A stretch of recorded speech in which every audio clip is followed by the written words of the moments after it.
요한계시록을 공부하면서 우리가 스스로 인식해야 될 게 뭐가 있냐면, 요한계시록을 공부하기 위해서는 아무나 공부할 수 없는 게 뭐냐면, 이 묵시문학 자체가 성경을 알고 있는 사람, 또 성경에 대해서 깊게 묵상하지 않는 사람은 요한계시록을 볼 수 없게 되어 있습니다. 따라서 요한계시록을 우리가 해석하기 위해서, 또 요한계시록을 공부하고 또 바른 의미를 찾기 위해서는 성경에 대한 기본적인 상식이 많이 있어야 된다. 그런데 그런 상식이 없이 구절 몇 구절 아는 사람들이 요한계시록을 해석하는 것은 제가 보기에는 거의 맞지 않다, 이렇게 보여집니다. 제가 군대에 있었을 때 경비소대에서 근무했습니다. 여러분, 경비소대가 뭐냐면 애인을 이렇게 좀 이렇게 면회를 가보셨어야 아는데요. 면회를 가보면 제일 첫 번째 문을 지키고 있는 사람들이 경비소대 사람들입니다. 그래서 제가 저 군대에 있을 때 키가 컸다고 그래가지고 경비소대에서 착출돼서 경비소대에서 3년간 근무를 했습니다. 그런데 경비소대 근무를 딱 들어가니까 처음부터 끝까지 교육을 해요. 교육을 하는데 뭐냐면 주로 부대에 다니는 차가 어떤 건가, 이런 것들도 배우고, 또 근무 규칙이라든가, 또 들어왔었을 때 차량을 어떻게 검열한다든가, 또 묻는 방법들, 또 인사하는 방법들, 이런 것들을 한 달 동안 계속 두들겨 맞으면서 배웁니다. 그래서 그것을 배운 다음 이제 근무에 투입이 되죠. 그래서 2등병 때 제가 근무에 투입이 되었는데 웃기는 일이 벌어졌어요. 전방에서 무슨 갑자기 비상이 걸려가지고, 전방에 비상이 걸려서 그리로 장성들이 갔다가 잠깐 쉬기 위해서 방문한 부대가 저희 부대였어요. 이게 예고 없는 방문이죠. 그러니까 연대장도 연락을 못 받고 아무도 연락을 못 받은 상황에서 군 장성들이 저희 부대로 그냥 온 거예요. 차나 한잔 하자, 뭐 이런 식이 돼가지고. 근데 저희 연대장님이 그때 상당히 나이가 드셨는데 별을 못 다셔가지고 준비하고 있다가 제가 이제 전역할 때 별을 다셨는데, 그분이 아주 호인이셔서 그분을 아마 만나뵈려고 동기들이 오지 않았는가, 이렇게 생각이 드는데 별들이 막 이렇게 들어오는 거예요. 그러면 이제 들어오는 차는 쫄병이 맞고 나가는 차는 고참이 맞습니다. 그게 훨씬 쉬우니까. 근데 근무 교육을 얼마 받지 않은 2등병이 갑자기 근무를 쓰는데 별들이 막 들어오는 거예요. 그런데 제가 그 근무 쓰는 순간 별들이 들어오니까 정신이 하나도 없는 거예요. 그래가지고 원래 상위 부대, 그러니까 저희가 연대장이니까 별들은 무조건 통과를 시켜줘야 예의예요. 그런데 제가 그걸 모르니까 일단 차가 오니까 전부 다 잡은 거예요. 그런데 별들이 차량이 한 10대가 뒤로 쫙 서 있어요. 그런데 고참이 저한테 이제 신호를 보낸 거죠. 별들이니까 그냥 보내라 하고 이렇게 막 손짓을 했는데, 저는 철저히 하라는 소린 줄 알고 하나씩 하나씩 잡아서 어느 부대 누구 소속이냐, 성함이 어떻게 되냐, 그걸 전부 다 해가지고 하나 잡고 통보해주고 그 다음 차 또 앉아. 그런데 누구 하나 다른 말이 없이 전부 다 검열을 다 받는 거예요. 그 다음 한 대 통과, 그 다음 또 어디 소속이냐, 그 다음 또 말하고 또 통과. 이렇게 해서 10대를 차례차례 통과하는 시간이 꽤 많은 시간이 걸리게 됐어요. 그리고 나서 그 차량이 다 통과하고 나서 고참이 와가지고 저한테 이제 호통을 치는 거예요. 야, 지금 별들이 왔으니까 무조건 통과를 시켜야 여기서 잡으면 어떻게 하느냐. 그러면서 이제 너 근무 교육을 도대체 어떻게 받았냐. 그래서 저를 근무 교육을 했던 상병이 혼이 난 거죠. 너 이 새끼 어떻게 근무 교육을 이따위로 해놨냐, 막 이렇게 됐죠. 그런데 갑자기 저희 소대장이 들어온 거예요. 야, 오늘 몇 시부터 몇 시까지 누가 근무 썼어? 그러는 거예요. 그래서 저하고 같이 섰던 병장이 일어섰죠. 일어섰는데 오늘 잘했어, 그러는 거예요. 그래서 무슨 뜻인가 했더니 연대장이 준비가 안 된 상황에서 별들이 와보니까 정신이 하나도 없었는데 제가 다 잡아가지고 상황실에 통보를 하니까 연대장이 여유가 생긴 거예요. 시간이 바로 들어올 시간인데 한 5분 이상 지체가 되니까 옷도 뭐 체육복에서 갈아입고 이렇게 준비해서 맞이하게 돼가지고 오늘 유병수 잘했다고 이야기해 주라고 그렇게 이야기를 한 거예요. 그래서 저희 소대장이 와서 잘했다, 이렇게 이야기를 하는 거예요. 그때 이제 제가 물었죠, 우리 고참한테. 만약에 여기서 별들이 들어가겠다고 신경 쓰지도 않고 하거나 만약에 저한테 어떤 해를 가하거나 그러면 어떻게 됩니까? 라고 물었어요. 그때 저희 근무 교육 상황에도 그런 내용이 나와요. 실제로 무슨 일이 있었냐면, 잡으니까 나 연대장 보러 왔어, 이렇게 한 거예요. 그러니까 소속을 분명히 밝혀주십시오 하고 차를 막았어요. 그러니까 그 장교가 그 사병에 이렇게 싸대기를 때렸어요. 그런데 연대장이 그 소식을 나중에 보고를 받은 거예요. 그래서 그 장교를 오라게 하고 군장을 돌렸어요. 그러니까 뭐냐, 꼭 이병을 쓰고 있는 사람은 단순히 이병을 쓰고 있는 이등병이 아니에요. 누구의 명령으로 쓰고 있냐면 연대장의 명령으로 쓰고 있는 거예요. 그러니까 유병소를 곧 함부로 하는 것은 연대장의 권위에 침해한다, 이게 이런 거죠. 그래서 그 장교가 24시간 뺑뺑이란 말이 뭔 말인지 모르죠. 군장을 도는 거예요. 얼차례를 받는 거죠, 장교가. 그런 이야기를 해주면서 절대 기를 죽지 말라, 이런 말씀을 해주시더라고. 그래서 제가 유병소에 있는 동안 나는 단순히 이등병이 아니다, 그리고 연대장의 어떤 명령을 받아서 쓴 사람이기 때문에 단호해야 된다, 요 교육을 철저히 받았기 때문에 제가 그 유병소 쓰면서 사건 사고가 정말 많았어요. 원칙주의자 말도 들으면서 해가지고 참 많았는데, 그때 느낀 게 뭐냐면 누가 근무를 쓰고 누구의 권위로 이 일을 하는가에 따라서 굉장히 상황이 달라질 수 있어요. 마찬가지로 유럽의 사람들이, 신부들이 상위 계급부터 24등급으로 나눠서 계급을 나눠서 조직을 해놓은 게 있어요, 교황청에서. 자, 1등급이 누구냐? 하나님이다. 자기 서열의 1등급이 하나님이에요. 하나님을 등급으로 매겼다는 것 자체가 위험한 생각이죠. 2등급이 교황이에요.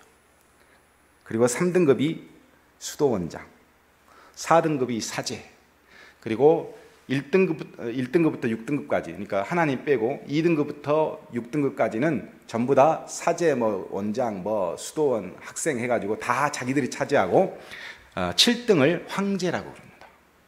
그리고 8등 서열을 왕, 그리고 제일 끝에 24계열을 유대인이라고 합니다. 유대인이 최하 등급이에요. 그래서 왜 유대인이 그렇게 미움을 샀고 왜 히틀러가 그렇게 죽이도록 유럽은 잠잠했는가, 이유가 있는 겁니다. 유대인들은 천주교 교황이 보기에는 최하 등급, 어찌됐든 지옥의 땔감으로나 쓸 수 있는 그런 존재들로 생각을 했다는 거죠. 이게 어떻게 되는 거냐, 왜 이렇게 됐느냐 하면, 하나님이 누구에게 말씀을 하시냐? 교황한테 이야기하고, 교황은 누구한테 말하느냐? 수도원장한테 이야기하고, 수도원장들은 사제한테 이야기, 이런 식으로 서열이 쫙 재서 7번째 서열이 왕이 받는 거예요. 그러니까 왕은 인간 중에서 최상위인데 그 중에 7등급밖에 안 돼요. 이게 뭐냐? 계시의 순서예요, 일종의. 그래서 하나님의 계시를 받는 가장 완전하고 그리고 유일한 대리자가 누구냐면 교황입니다. 그래서 왜 교황이 그렇게 엄청난 많은 사람들이 교황을 따르고 교황에 복종하느냐? 하나님의 첫 번째 하나님의 계시를 받을 수 있는 유일한 생명체가 교황이기 때문에 그렇습니다. 누구에게 계시가 전달되고 또 누가 그 계시를 받아서 전했고, 그리고 그 전체 계시를 누가 조정하느냐에 따라서 서열, 그리고 그 중요성은 굉장히 중요하다고 할 수 있습니다. 오늘 1절에 우리가 받은 요한계시록이 누구로부터 전달되었고 내용이고 명확하게 어떻게 전달되었는지, 이것을 요한이 미리서 딱 기록을 해놨습니다. 이것이 왜 중요하냐면 이것에서 문제가 생기면 다 문제가 생기기 때문에 그래요. 그래서 첫 번째 뭐라고 그러냐? 예수 그리스도의 계시라 그래요. 자, 누가 이 계시를 주었냐? 예수 그리스도의 계시라는 거예요. 그런데 재미있는 것은 그 다음이죠. 하나님이 그에게 주사 반드시 속히 일어날 일. 자, 하나님이 누구에게 줬다고 해요? 그에게. 그가 누구죠? 예수님께. 예수 그리스도에게 주사 반드시 속히 일어날 일들을 그 종들에게 보이시려고. 누구에게? 천사에게 주고 그 천사는 그 종 요한에게 보내어 알게 하신 것이라 그랬어요. 그러면 전달 순서가 명확합니다. 하나님이 누구를 통해서? 예수님께. 예수는 누구를? 천사를. 천사는 누구를? 요한을. 요한이 누구에게? 종들에게. 이렇게 계시의 그 통로가 명확합니다. 이게 불분명하거나 자리가 바뀌면 문제가 되는 거죠. 그래서 이렇게 생각할 수도 있겠죠. 왜 성령께서 계시를 안 주고 천사를 통해서 요한에게 계시를 주었을까? 누구에게 주로 사람들이 계시를 받는다고 그러죠? 나는 성령께 계시를 받았다. 이런 분들이 대한민국의 99%죠. 왜 요한은 천사에게, 예수를 통한 천사에게 받았을까? 요한은 성령 충만하지 않아서요? 아니요. 요한은 이미 성령을 받았죠. 받았으니까 성령은 그 안에, 요한 안에 이미 계시기 때문에 이미 작용을 하고 계시는 거죠. 단지 하나님께서 위에서 밑으로 내려오는 그 계시의 전달은 분명히 하나님께서 주신 것이 맞습니다. 그런데 중요한 것은 뭐냐면 첫 번째, 예수 그리스도의 계시라 그랬어요. 하나님이 주체가 되어야 되는데 왜 예수 그리스도의 계시일까 하는 거죠. 하나님의 계시라 이렇게 해야 되는데 요한이 예수 그리스도의 계시라고 그랬습니다. 예수 그리스도가 무엇이기 때문에? 우리의 유일한 중보자이기 때문입니다. 그러니까 우리가 받은 요한계시록의 계시는 누가 전체 책임을 지고 있냐면 예수 그리스도께서 책임을 지고 있는 겁니다. 어느 교황이 책임지고 있거나 인간이 책임지고 있는 것이 아니라 예수 그리스도께서 이 전체 내용을, 하나님이 주신 것이지만 예수 그리스도께서 그것을 책임지고 계시다. 우리는 이렇게 결론을 내릴 수가 있죠. 자, 그래서 뭐라고 그러냐면 2절에 이것이 분명히 계시의 통로가, 전달 과정이 명확하고 이 계시는 예수 그리스도께서 전체적으로 주관하는 계시다. 이렇게 한 다음 중요한 말을 요한이 합니다. 요한은 하나님의 말씀과 예수 그리스도의 증거, 곧 자기가 본 것을 다 증언하였느니라 그랬어요. 자, 하나님의 말씀, 그리고 예수 그리스도의 증거, 자기가 본 것, 이것이 똑같아요. 틀리지 않습니다. 내가 대강 생각해서 말한 거다 이런 것이 아니고 요한은 뭐라고 그러냐면 하나님의 말씀, 이 말씀을 누가 증거했냐? 예수 그리스도가 증거했고 예수 그리스도가 증거한 것은 곧 내가 본 것이에요. 그러니까 이 세 개가 똑같이 일치해야 계시라고 하는 것은 명확한 것이고 틀림이 없는 겁니다. 이 중에 하나라도 어긋나거나 전달 통로가 잘못되면 계시가 아니에요. 그래서 명확하게 하나님의 말씀과 예수 그리스도가 증거한 것과 그리고 자기가 본 것, 요한이 본 것, 이것이 다 똑같습니다. 하나도 틀리지 않습니다. 이것이 굉장히 중요한 것이고 우리가 이것에서 벗어나면 잘못됐다고 말할 수 있어요. 자, 예를 들어 지금부터 아주 굉장히 중요한 거니까요. 얘가 신사도 운동이라는 게 있습니다. 우리 지금 한국 교회 안에 신사도 운동은 하나님의 직접 계시인 애언과 어떤 계시, 그러니까 하나님의 계시 그리고 애언, 이것을 직접 받는 사람이 있다는 거죠. 지금도. 그래서 그들이 말하는 계시는, 또 그들이 말하는 애언은 우리가 단순히 성령 감동되어서 하나님께서 나에게 주신 어떤 말씀 이 정도가 아니고 그들은 직접 직통 계시를 받았다고 이야기하는 사람들입니다. 그래서 그 하나님으로부터 받은 은사, 능력을 받은 신사도, 자신들이 이제 사도가 됐죠. 직접 계시를 받았고 직접 능력을 받았으니까. 그래서 자신들이 제2의 사도, 하나님께 직통받은 계시자로 자신들을 소개합니다. 그래서 대표적인 인물이 누구냐면 피터 와그너 목사예요. 피터 와그너 목사님은 우리 그 일반 서점에서, 우리 기독교 서점에서 엄청 책을 팔렸어요. 주로 여러분이 알고 계시는 건 베니 목사라든가 이런 분들이 신디 제이콥스 이런 분들 아무 우리가 무작위로 막 읽어댔죠. 이분들이 이제 신사도 운동을 하고 있는 주 멤버들인데, 이 사람들이, 피터 와그너는 1990년 이후에 신사도적 종교개혁이라는 단어를 사용하고 2001년에 와서 제2의 사도시대가 바로 신사도시대다 이렇게 이야기를 하면서 주장을 하게 되었습니다.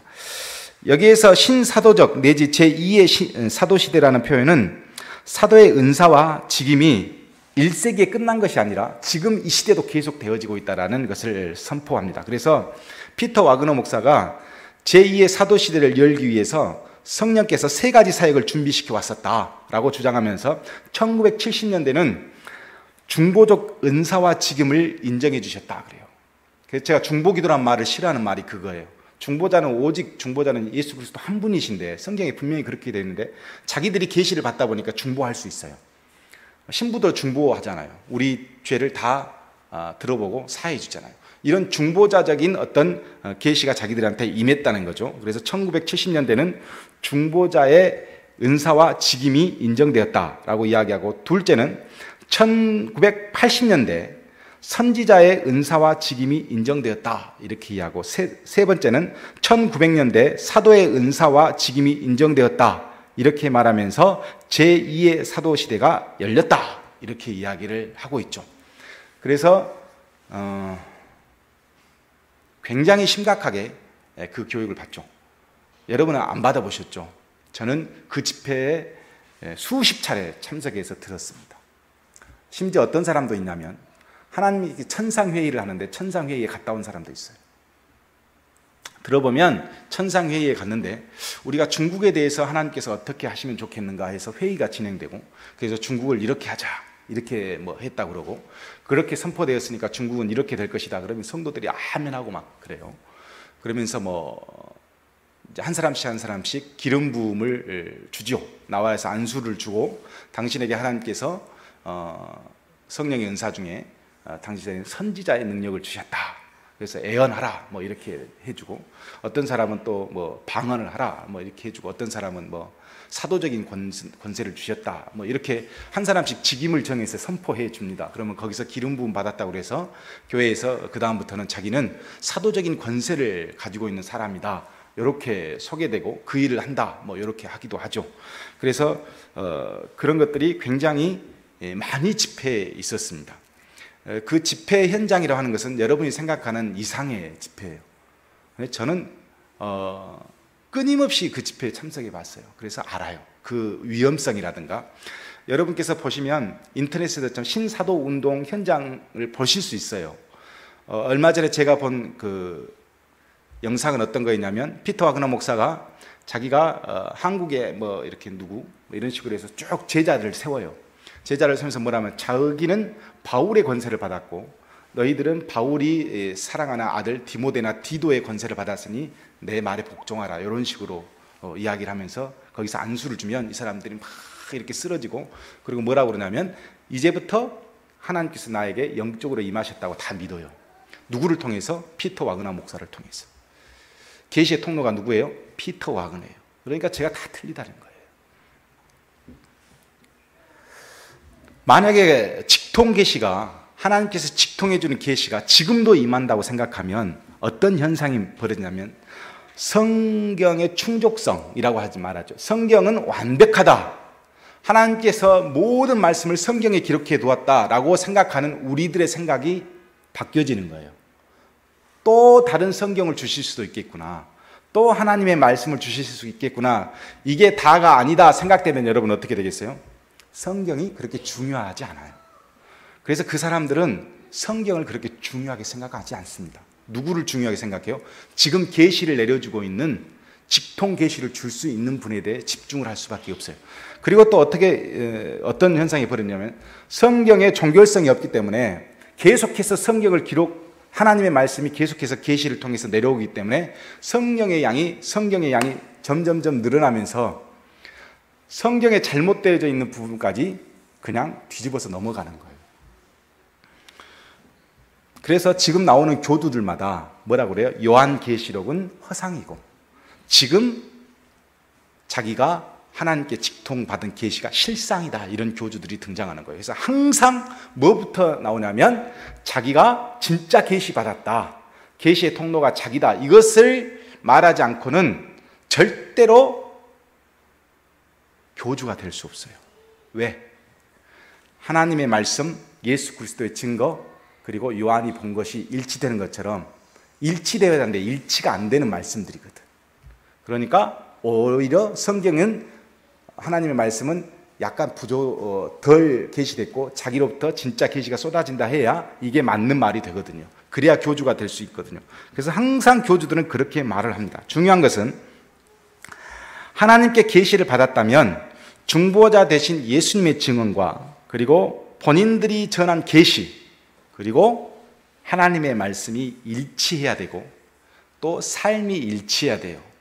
그래서 성경을 자꾸 환상으로 풀거나 뭐 비유로 풀려고 하거나 문자 그대로 풀려고 하는 이런 도전들이 왜 계속 일어나냐면 안 맞거든. 자기의 말이 성경 말씀과 예수님의 증언과 이게 안 맞으니까 자꾸 그것을 변하다 보니까, 꾸미려다 보니까 환상이니 계시니 비유니 문자적으로 보면 이렇다느니 이런 식의 변명을 자꾸 늘어놓는 거죠. 물론 그런 부분들이 왜 없겠어요. 환상도 있고 여러 가지 영적인 해석도 있고 있을 수 있지만, 중요한 것은 하나님의 말씀과 예수님께서 증언한 내용, 그리고 계시가 일직선 안에 틀림이 없어야 된다 하는 거죠. 그런데 그렇지 못하고 있다는 것이 그들이 얼마나 잘못된 통로를 가지고 지금 하고 있는 건가 알 수 있습니다. 우리는 성경의 계시를 마지막으로 믿습니다. 그래서 성경 말씀은 하나님의 말씀인 동시에 예수 그리스도의 증거고, 그러기에 충분하다고 우리는 믿습니다. 더 이상의 성경이 필요 없어요. 그래서 이것이 완벽하다고 믿기 때문에 우리가 그렇게 성경에 매달리고 그렇게 성경 공부를 하는 겁니다. 자, 오늘 이 시간에 제가 계시록을 강의하면서 여러분에게 이럴 수 있죠. 하나님의 말씀, 예수 그리스도의 증거, 그리고 제가 전한 설교의 말이 사상적으로 틀릴 수 있어요. 그럼 그거는 계시의 통로가 잘못된 거예요. 예를 들어서 여러분, 그리스도인들은 사랑해야 합니다 라고 제가 설교는 하는데 삶이 그렇지 않아. 오히려 미워하고 막 사람 죽이려고 그래. 그러면 그건 이상한 거야. 계시의 통로가 잘못된 것을 성경은 뭐라 하냐? 악이라고 그래. 악령이 들렸다 그러죠. 그러니까 옛날 교황들이 어떻게 했냐면 교황의 자리에 있어서 하나님의 대리자로 살면서 얼마나 많은 나쁜 일을 저질렀는지 몰라요. 사람 죽이는 일부터 시작해서 사생활을 막 놓고 돈들어 벌어들여서 다른 데 쓰고 그러면 우리가 생각하기에 저것이 하나님의 영을 받은 행동이냐? 아니라는 거죠. 계시의 통로가 잘못되어 있죠. 그것은 악령이죠. 그래서 분명히 하나님의 말씀을 전하면서도 하나님의 말씀과 예수 그리스도의 증거와 그 사람이 전한, 설교자가 전한 것이 틀리면 그거는 계시가 아니에요. 그거는 계시란 말도 해도 안 되겠죠. 그거는 잘못되어진 영을 통해서 쏟아지는 것들이에요. 그러니까 그런 것들을 우리가 굉장히 중요하게 생각해야 돼요. 그래서 왜 신학이 중요하고 신앙 교육을 어디서 받았는가가 중요하고 어떤 활동을 했는가가 굉장히 중요합니다. 그래서 목사들의 이력서를 볼 때 여러분들이 이렇게 보잖아요. 그런 것들은 굉장히 중요한 게 뭐냐면 그런 것들이 어떻게 보면 하나님께서 주신 말씀이나 예수 그리스도의 증거들을 흐려지게 만들기 때문에 그런 것들이 굉장히 중요한 겁니다. 그러면서 세례 요한이 우리 사도 요한이 뭐라고 하냐면 3절에 이 애언의 말씀을 읽는 자, 듣는 자, 그 가운데서 기록한 것을 지키는 자가 복이 있다. 때가 가깝기 때문이다. 이렇게 이야기하고 있습니다. 이렇게 완벽하게 하나를 끝났죠. 그런데 중요한 것이 바로 그럼 이 요한이 전한 계시가 어떤 계시냐 하는 겁니다. 자, 요한이 자기가 전한 계시를 이렇게 설명하고 1절에 반드시 속히 일어날 일들을 기록했다. 이렇게 성경에 기록이 되어 있죠. 이 표현이 정확한 표현일까 하는 겁니다. 반드시 속히 일어날 일들을, 이것이 과연 정확한 표현일까? 최근 신학자들이 이 표현을 어떻게 이야기했냐면 반드시 속히 되어야만 한 것들이라고 표현을 했어요. 그래서 왜 이게 뭐가 다르냐? 반드시 속히 일어날 일들 하면 이 요한계시록의 말씀이 굉장히 미래적인 말씀, 이제 앞으로 일어날 일들을 기록했구나 라고 생각할 수 있는데, 반드시 속히 되어야만 한 것들이라고 써놓으면 뭐가 되냐면 당위성, 미래적인 것보다도 당위성, 필연성이 강조되어지는 부분이 있습니다. 자, 신천지나 또 내지는 종말론자들, 특히 다미선 선교 같은 세대주의 종말론자들은 대부분 이 부분을 굉장히 강조합니다. 반드시 속히 일어날 일들, 앞으로 일어날 일들이라는 거죠. 그래서 이 부분들을 1900년대들은 이미 허상이고, 그러니까 한마디로 환상을 이야기한 것이고 자기 때부터 이제 일어난 일들이 자기 때부터 시작된다 이렇게 이야기해서 그때는 대부분 다 미래적인 것으로 다 해석을 해버렸죠. 그래서 1장부터 22장까지를 전부 다 미래적인 관점으로 보는 거예요. 앞으로 일어날 일들이다 이렇게 이야기를 하는데, 그렇지 않는 이유가, 왜 신학자들이 이렇게 해석을 하냐면, 우리가 푸는 이 요한계시록을 풀려고 할 때 이 뜻이 무슨 뜻인지 잘 모르겠다 하면 어디로 가야 돼요? 묵시문학으로 가야 됩니다. 제가 말씀드렸죠. 요한이 묵시문학의 기본 베이스를 두고 기록을 했다. 그러면 이 단어는 도대체 어디서 나온 단어일까? 잘 모르겠다. 이 숫자는 어디서 나온 숫자가 잘 모르겠다면 항상 묵시문학으로 가봅니다. 그런데 학자들이 찾아낸 묵시문학의 이 부분, 반드시 속히 되어야만 한 것들은 그 종들에게 보이시고 여기를 다니엘서와 똑같은 부분들을 찾아낸 거죠. 다니엘서 2장 28절에 보면 그가 느부갓네살 왕에게 후일에 될 일을 알게 하셨나이다. 자, 다니엘서 한번 볼까요? 2장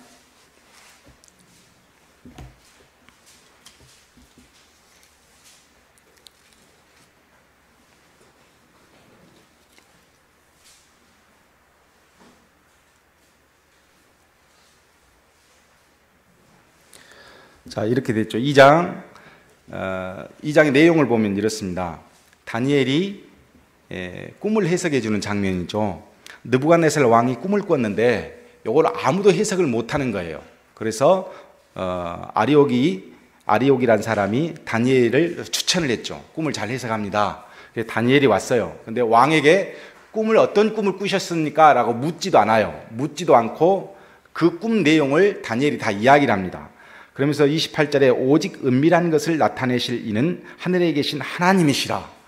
그가 느부갓네살 왕에게 후일에 될 일을 알게 하셨나이다. 이 후일에 된 일을 알게 하신다. 이 여기에서 쓰는 단어하고 오늘 요한계시록에 쓰는 단어가 헬라어로 보면 똑같은 단어들을 그냥 이렇게 흐트러서 짜여놓은 것처럼 그렇게 됐어요. 제가 헬라어를 여러분한테 보여주면 좋은데, 그래서 뭐냐면 이 단어가, 요한계시록의 이 단어가 다니엘서 2장 28절에 왔다는 것을 성경을 알고 있는, 구약 성경을 읽고 있는 그리스도인들이라면 쉽게 알 수 있도록 했어요.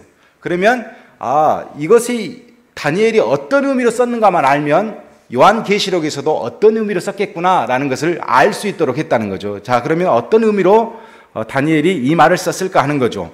보면 느부갓네살 왕에게 후일에 될 일을 알게 하셨나이다 그러면서 쭉 뭘 해주냐면 해석을 해줍니다. 31절에 보면 왕이 한 큰 신상을 보셨나이다 라고 그 신상을, 꿈에서 본 신상을 정확히 지적을 하죠. 그리고 나서 36절에 가보면 이렇게 되어 있습니다. 그 꿈이 이러한즉 내가 이제 그 해석을 왕에게 아뢰리이다. 왕은 여러 왕들 중에 왕이시라. 하늘의 하나님의 나라와 권세와 능력과 영광을 왕에게 주셨고, 그렇게 되어 있죠. 자, 하나님께서 누구에게?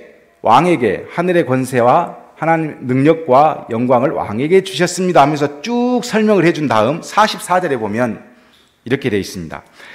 이 여러 왕들의 시대에 하늘의 하나님이 한 나라를 세우시리니 이것은 영원히 망하지도 아니할 것이요. 자, 쭉 앞으로 있게 될 왕들을 이야기하면서 결국 어디로 가냐면 하늘의 하나님이 한 나라를 세울 것이다. 뭐 어떤 나라죠? 이건 하나님의 나라입니다. 근데 그 하나님의 나라는 영원히 망하지도 아니할 것이고 그 국권이 다른 백성에게 돌아가지도 아니할 것이요. 도리어 이 모든 나라를 쳐서 멸망시키고 영원히 설 것입니다. 그러면서 45절에 끝에 보면 하나님이 장래일을 왕께 알리게 하신 것입니다 라고 이야기를 하니까 이 느부갓네살 왕이 47절에 뭐라고 그러죠? 왕이 대답하여 다니엘에게 이르되 너희 하나님은 참으로 모든 신들의 신이요 모든 왕의 주제이시로다. 내가 능히 이 은밀한 것을 나타내셨으니 내 하나님은 또 은밀한 것을 나타내시리로다. 이렇게 끝나고 있습니다. 자, 이것은 무엇을 의미하냐면 속히 되어질 일이 아니고 결과가 어떻게 돼요? 하나님의 나라로 끝나버려요.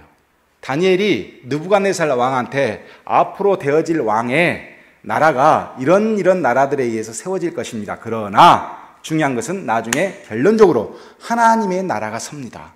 그 하나님의 나라는 영원한 나라입니다. 그 영원한 나라는 이렇습니다 라고 이야기를 하니 느부갓네살이 그것을 듣고, 자, 느부갓네살 왕은 기분 나쁠 수 있죠.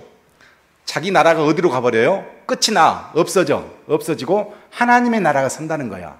그리고 왕이 기분 나쁠 수 있는데 왕이 뭐라 그러냐? 그렇게 이야기하니까 하나님은 신들 중에 신이시고 모든 왕의 주제가 맞구나. 하나님께서 이렇게 은밀한 것을 보이시는 것이 참으로 하나님께 영광을 드린다. 이런 식으로 답변을 해요. 자, 이것을 그대로 따와서 요한이 기록했다면 요한은 이것을 읽고 있는 그리스도인들이 다니엘서를 안다면 뭐라고 생각하겠어요? 속히 되어질 일을 쓴 것이 아니고 속히 되어져야만 하는 일들, 반드시 이루어져야 할 하나님의 나라에 대해서 쓰고 싶은 거예요. 그래서 요한계시록의 계시의 주제는 뭐예요? 속히 일어날 일, 우리가 어떻게 하면 피해갈 수 있는가, 이런 지혜를 요한계시록에다 쓴 것이 아니고 반드시 있어야 할 하나님의 나라를 기록한 겁니다.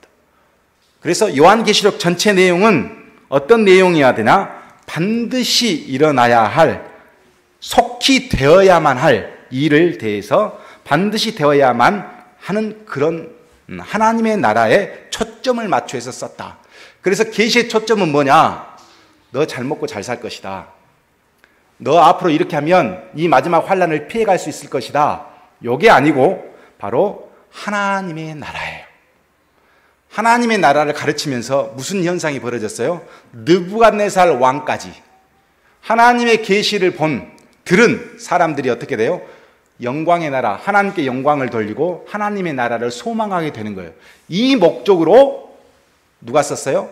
요한이 다니엘서를 빌려서 쓰면서 그것을 우리에게 간접적으로 시사하고 있다고 할 수 있습니다. 그래서 어떤 신학자가 뭐라고 이야기했느냐? 요한계시록에 기재된 계시는 다니엘서에 기록된 바와 같이 구약시대로부터 오랫동안 이어져 오는 하나님의 약속 성취에 대한 기대의 절정으로서 주어집니다.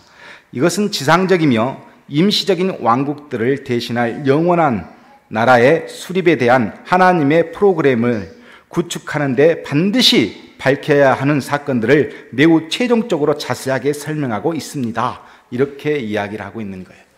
그래서 요한계시록을 여러분이 볼 때 초점은 어디에 맞춰주냐? 하나님의 나라예요. 과연 마지막 때 하나님의 나라는 어떤 나라일까? 그것을 소망하기 위해서 요한계시록을 기록했다 보면 돼요. 그래서 요한계시록을 갖고 장난치는 사람들한테 1장 1절을 딱 들이대면서 이것은 예수 그리스도의 계시다. 자, 그리고 방금 읽었던 부분은 이 뜻이 무슨 뜻이냐 물으면 미래적인 것으로 설명할 거예요. 그러면 이 미래적인 근거가 뭐냐 물어보면 그렇게 대답할 사람이 많지 않아요. 그러나 우리는 대답할 수 있죠. 이 미래적인 것은 묵시문학인데 묵시문학이라는 것은 반드시 묵시문학의 형태를 따와야 된다. 그럼 이 형태가 어디서 왔느냐? 다니엘서로 왔다. 그럼 다니엘서에 나오는 이 속히 되어질 일이 뭐냐? 하나님의 나라다. 결국 요한계시록은 하나님의 나라에 대해 쓴 것이다. 이렇게 반론을 제기할 수 있다는 거죠. 그러면서 그 하나님의 나라에 대한 계시가 명확하면 이 말씀을 할 수 있죠. 이 애언의 말씀을 읽는 자, 듣는 자와 그 가운데 기록하는 것을 지키는 자에게 복이 있나니 때가 가까웁니다. 사실 요한계시록은 여러분께서 처음부터 끝까지 보시면 예배의 형식이에요. 예배 설교자가 우리 교도문 읽을 때 제가 읽으면 여러분이 한 절 읽잖아요. 그리고 또 제가 읽으면 아멘 하고 대답하잖아요. 그런 형식으로 주어졌어요. 그래서 요한계시록은 굉장히 쉽게 예배 시간에 읽고 대답할 수 있도록 지어졌다는 거죠. 그래서 중간에 보면 아멘, 그리고 설교자가 또 뭘 말하면 그렇게 될 것을 믿습니다. 그래서 제일 나중에 보면 주 예수 오시옵소서에서 마라나타 이렇게 기록이 되어 있잖아요. 그런데 왜 이렇게 되어 있냐면 요한계시록 전체는 예배 형식인데 예배 형식 안에는 분명히 읽는 자가 있죠. 누구예요? 설교자가 있죠. 그리고 듣는 성도가 있습니다. 그렇죠? 읽는 자도 있고 듣는 성도도 있는데 그것이 중요한 것보다 그보다 더 중요한 건 어떤 거냐면 그 말씀을 읽는 자도 그 말씀을 듣는 자도 이 말씀을 지키는 것이 중요합니다. 이 지키는 게 뭐예요?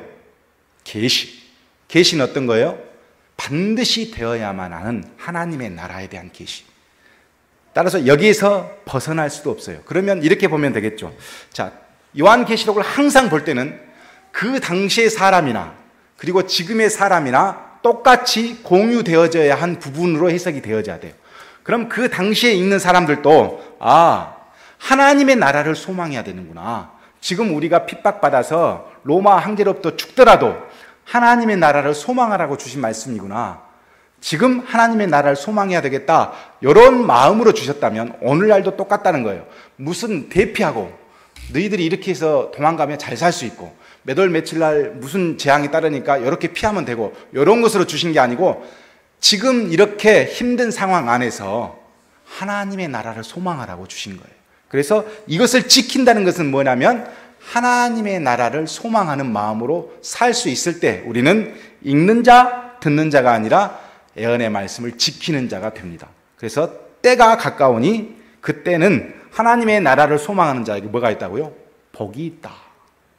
이때는 하나님의 때를 의미해요. 사람의 시간을 의미하는 게 아니라 하나님의 시간을 의미합니다. 하나님의 시간이 되어지면 말씀을 듣고 읽는 자, 그리고 하나님의 계시의 말씀, 하나님의 나라를 소망하는 자는 복이 있다. 이런 뜻으로 1절부터 3절까지 우리에게 주신 겁니다.